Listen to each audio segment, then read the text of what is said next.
Hi there, welcome back to Sunnyside Journals. I'm Catherine. I decided to call this What's on My Desk instead of 30 minutes of my day, although it will be 30 minutes probably, but I'm losing track of when these will get posted. I'm just continuing to turn on my camera as I work on the cover for the journal I'm working on next, which is a medical textbook from 1916 called Fractures. And when we were last together, I had partially decided on perhaps this this painting by Frida Kahlo, self-portrait. For the cover, I was toying between this one, and I've decided to go with this one after all. Now, I was going to double mat it.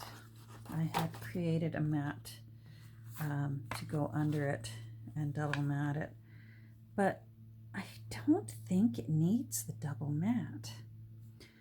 I have some vintage brads. I have two different sizes, but I'm leaning towards the larger ones. These are big old brads, and they're brassy and grimy now. Well, not grimy, but they're starting to show their age. They're getting a little bit of tarnish on them. So I have these smaller vintage ones. You can tell the difference. There's some new ones up here. They're just shiny bright gold. And when they start aging, they dull up a bit and they deepen in their color, and they're very nice. And you know what? Don't turn these down. If you see these at your thrift store, or even if you go to a dollar store and just get new ones, you can make them look aged simply by holding on to it and using a permanent black marker. Just marker all over it and then wipe it while it's still wet, and you'll give it a nice vintage look. So that's doable too. I really think I'm leaning towards these big old brads. I think Frida can handle it.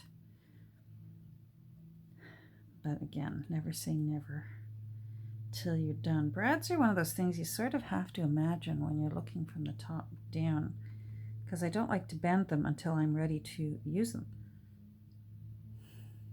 But I don't have to make that decision right now.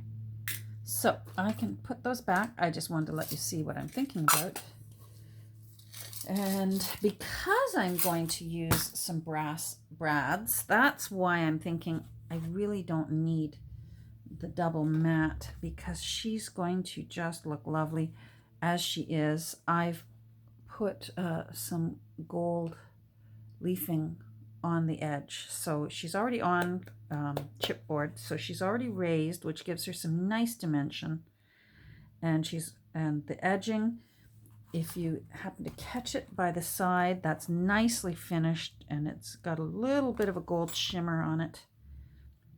And then if I have the nice tarnished brads holding her in place, I really think that she's just going to look beautiful. Her burgundy dress looks beautiful with the burgundy cover.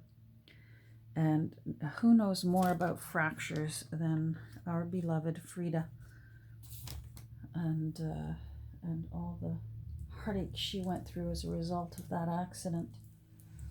Alrighty, so the next thing I want to work on is I actually want to ink on the cover. Hold on, I'm just getting some paper. If you're wondering, oh, where'd she go? You were going to ink on the cover and they're gone. So what I like to do, and this is before this has to be fixed as well, but I'm going to start inking first. So I always start on the back so that I can sort of get my groove going before I start doing the front. That way I'm a pro on it. That way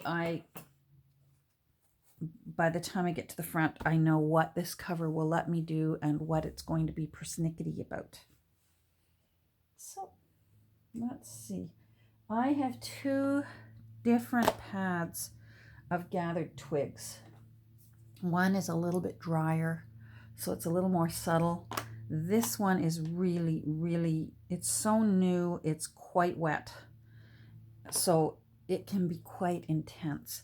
So I think I'm going to start with this older one first, see how it does, see how this accepts it, see if I like it, and then if necessary, I will switch over and use the more intense, newer pad that I have. So we're just going to see. Now, why I'm doing this, I'm sorry if I'm repetitive,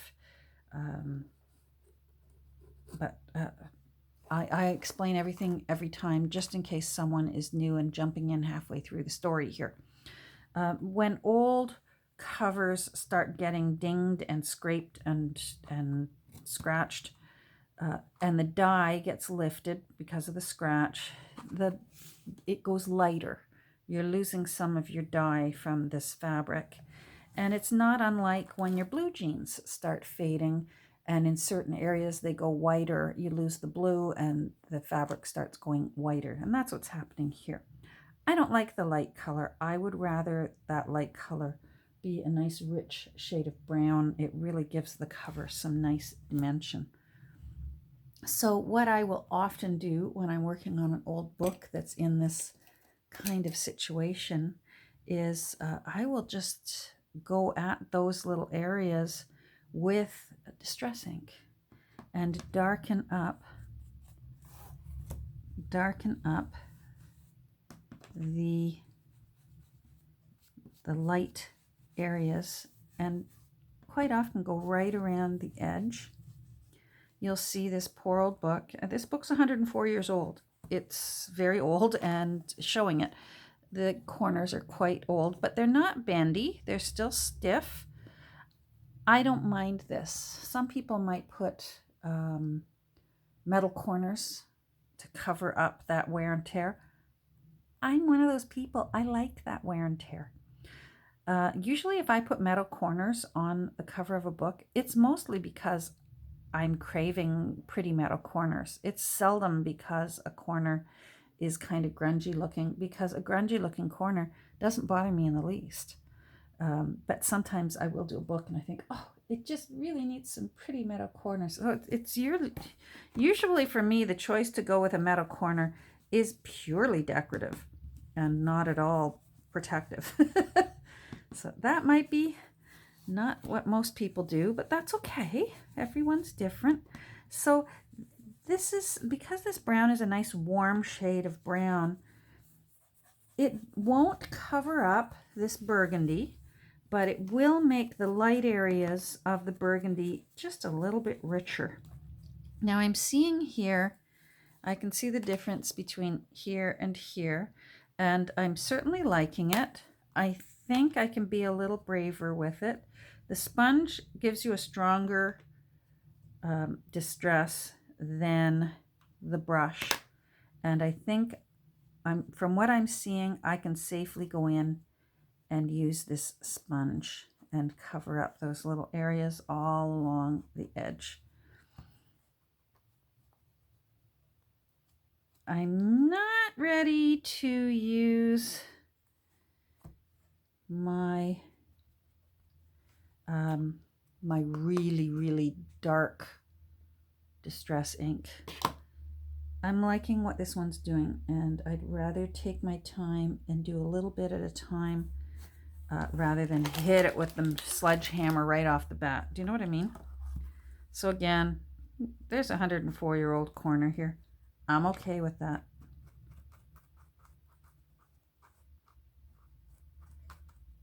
Just darkening that up, giving it a richer color. I may trim that little flap off. In fact, I think I will.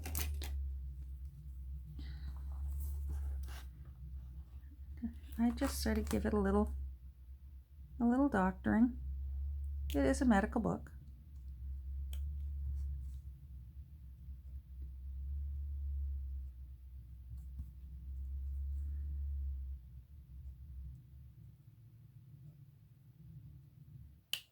There we go.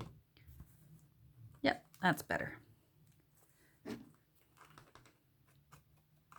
Now, after I'm done this, in case my camera turns me off, I will seal this. I'll give it probably 2 coats of sealant before I start working on this nasty situation here.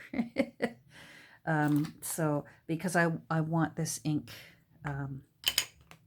sealed in and not wanting to try and rub off. See how it just hides all those light areas? And I will go in even on here. Now I will use the brush on the interior part.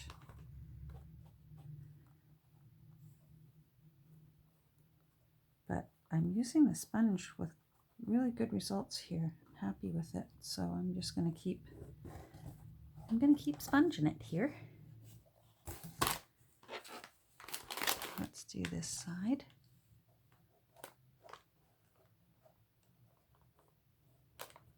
I haven't chosen the end papers yet. I'm hoping maybe something out of my Victoria and Albert Museum wrapping papers. We'll see. I decided against using the other Frida painting as the end paper. I'm going to save that, and I think I really will make another journal one day using that when I'm feeling brave, and if somebody indicates that, heck yeah, I'd use a journal with that shows Frida dissected and her spine showing through. I know I certainly would. That wouldn't creep me out. Now I can feel a little bit of something stuck here. Yep, off you come. Good. So I want a smaller brush. And I just want to see about these little areas. There's some little light areas, but I just want to be subtle and see if it will let me camouflage it. Nope. All right, well, we'll try this one. This brush is a little more intense. That's better. Just camouflages it a bit. It doesn't disappear. I'm okay with that. Like I said, I like the patina. I like a book to show its battle scars.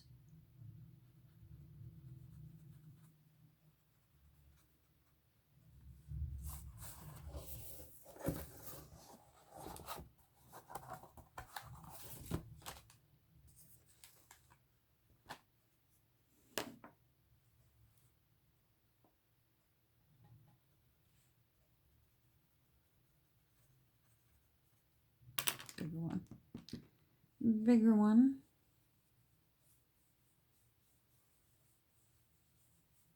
Now I'm going to have to be really, really careful when I ink this spine. It's so fragile. That fabric is so thin and sad feeling. I may put the text block back in it now that I think about it, just to give it a little bit of support while I work on it. Hold on. There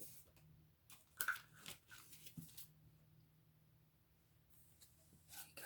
I want to save that front picture. Oh, and I want to save you too. Off you come. I don't want those to get hurt in case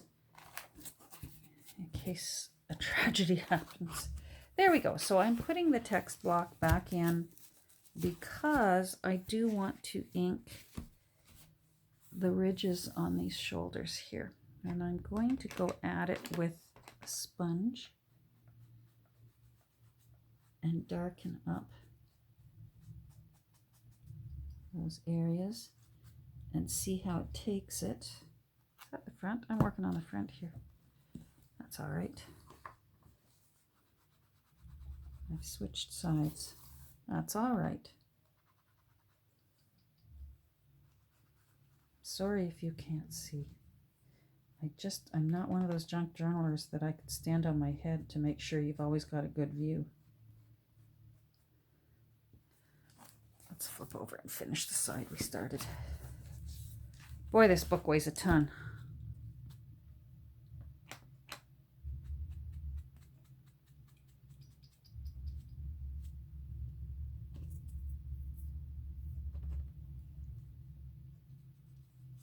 If you're really, really talented, you can mix up some dyes or inks and color match to this burgundy and really make it disappear. My reasoning behind going with a brown is I think that it still gives the character of the cover some dimension and some texture and some character, rather than it just going back to being solid burgundy and being completely camouflaged. As I've always said, it's just not my goal to impeccably restore any of the books I'm working on. My goal is to respect the journey that they've had and maybe give them a bit more character and oomph for the rest of the next leg of their journey, right? That's the way I look at it.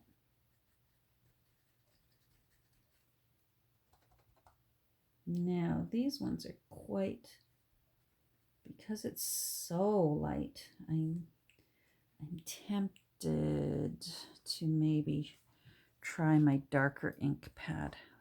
Oh, mouse, you're in the way. Scissors, you're in the way. All right, you're in the way, you're in the way, you're in the way. I'm sounding like Oprah here. All right, let's try this one. This is the one where I have to err on the side of being a light hand, because it is, it's really got a lot of oomph. Okay, not bad. Not bad.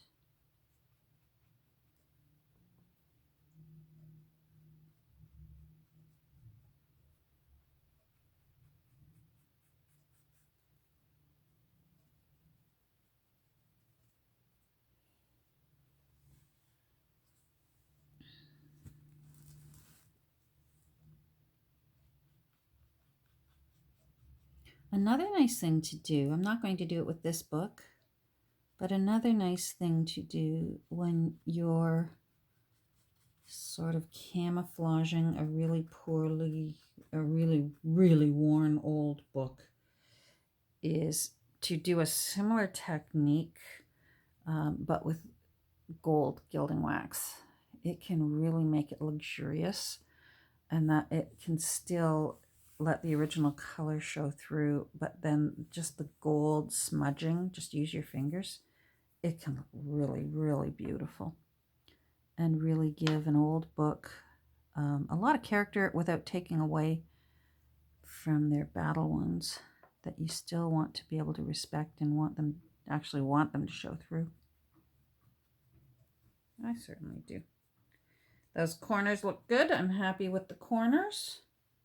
So I'm happy also with the darker ink there. Just gonna give that a little rub.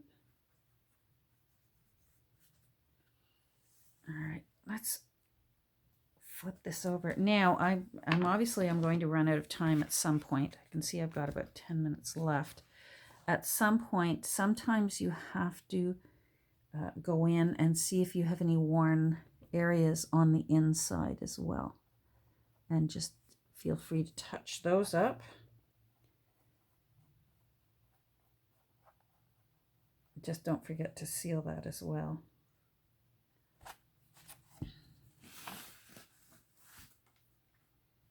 I can see some right there.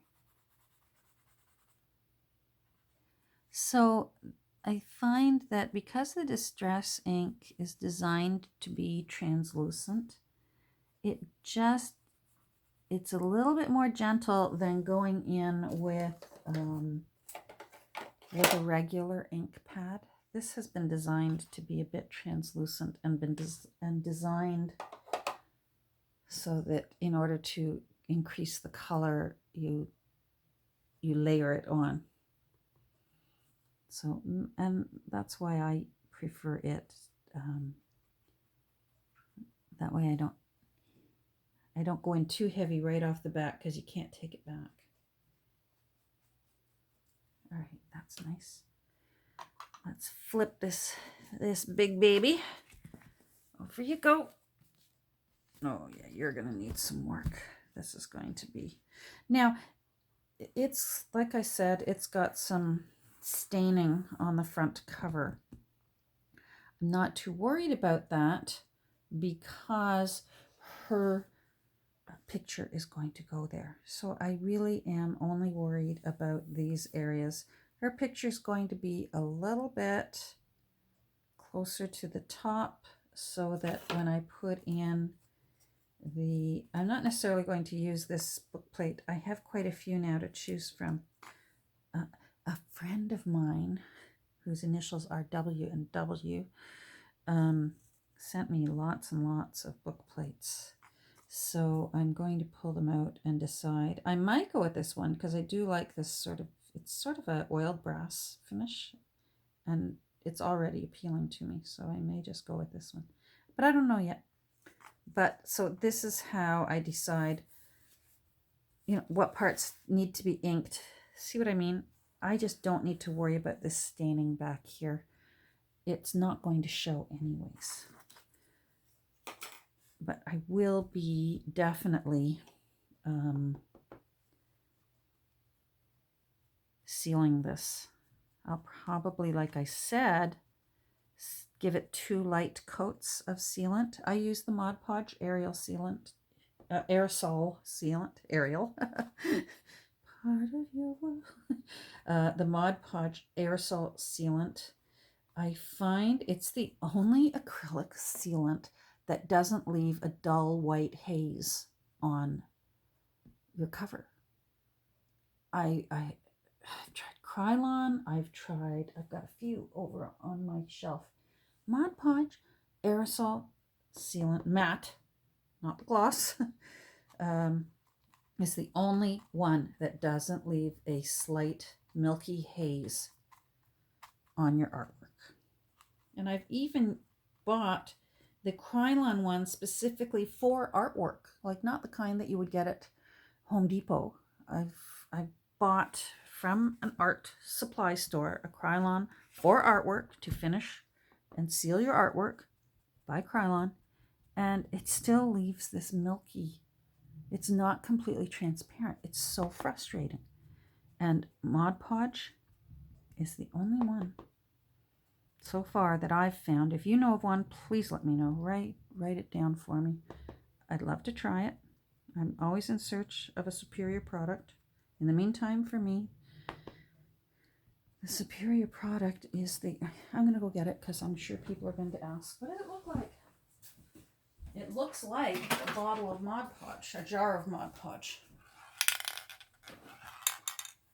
So this is, obviously this is our Canadian version. It's bilingual.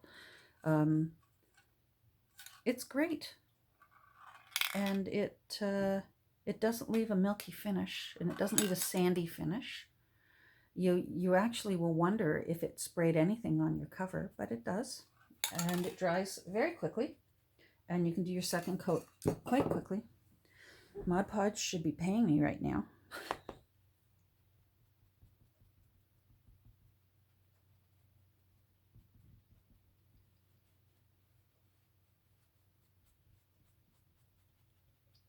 So see how, I hope it's showing up with the camera. This doesn't change the burgundy color, but it warms it up and enhances it. And it camouflages better those little nicks that I don't like looking at. They're an eyesore and they jump out at me.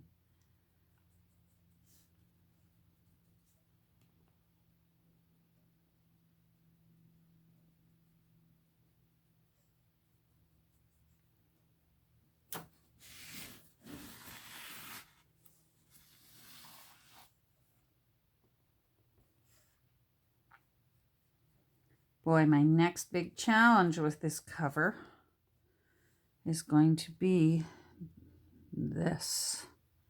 I do think I know my plan of attack. I do think I know what I'm going to do in order to give her a little more support and get her set for another 104 years, hopefully. And I did decide, as previously on the other video, I am going to use this fabric. When I pre-watched the other video, they looked very different in color, but in reality, right now, like when I'm looking at it, they are very, very close in shade. So I was alarmed actually when I previewed the other video and I saw how different they looked, and I thought, oh my goodness, everyone who's watching this is going to think, Catherine, what the heck are you using that fabric for? You got to trust me on this. It really, really is an excellent match in real life.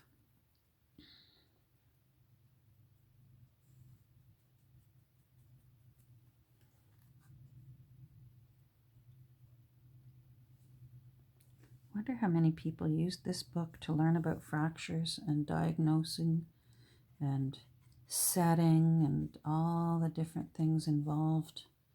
Knock on wood. Where's some wood? There we go.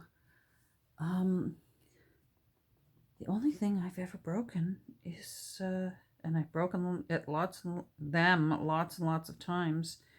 I'm notorious for bashing my feet into things and breaking my baby toe. I can't tell. I've lost count how many times I've broken a baby toe on either foot. All the time, constantly. And usually it is because I've tried to walk around without my glasses on and I can't see clearly. I can see okay. I'm certainly not anywhere near close to being legally blind, but my vision is very poor without some kind of glasses or contact lenses. But usually I can, if I've bashed my foot into something and broken a toe yet again, it's because I've tried to maneuver around without glasses on and I bash it into a table leg or something. The very first cruise that my husband and I went on, I'm an early bird. He's a really early bird, and we had just a beautiful suite. He wanted to take me away, to take my mind off things. My brother had just passed away, much too young, and so my husband said, "I'm taking you on a cruise. Let's go. You need a break. You need to get away from everything." And off we went on this cruise. I'd never been on one in my life. And one morning he was up early and he was out on the balcony.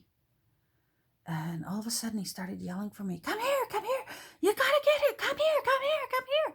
Well, I thought something was wrong. And I leap out of bed and I start running across the cabin. I bash my foot into the foot of the armchair. And